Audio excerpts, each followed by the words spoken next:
কি ব্যাপার, এই মেয়ের পিছু নিয়েছো কেন? আরে ভাইজান, এই মাইয়া এক মহিলার ব্যাগ চুরি করে দৌড় মারছে। তোমরা আমার থেকে চোর ভালো চেনো? এই মেয়ে তুমি।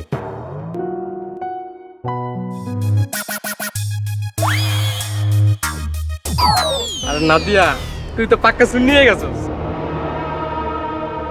আম্মা, নাদিয়া আজকে সক্কা মারছে। তাই নাকি? কত মারছে? তোমার ব্যাগটা যে চোরে নিয়ে গেছে, তুমি পাবেলকে একটা কল করতে। আমি তো ভুলেই গিয়েছি, পাবেল যে আমাদের এখানকার থানার এসআই।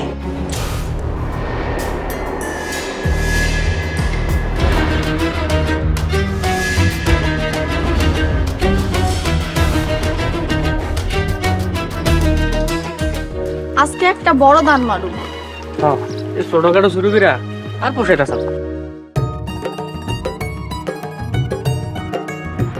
তুই একজন পুলিশ অফিসার হয়ে একটা চোর মেয়েকে বিয়ে করেছিস। ভাইয়া, মেয়েটি অসহায়। চোর আমার বাড়ির বউ। তুই তো অনেক শিয়ানা রে নাদিয়া। একদিন আমি এই শহরের সবকিছু চুরি করব।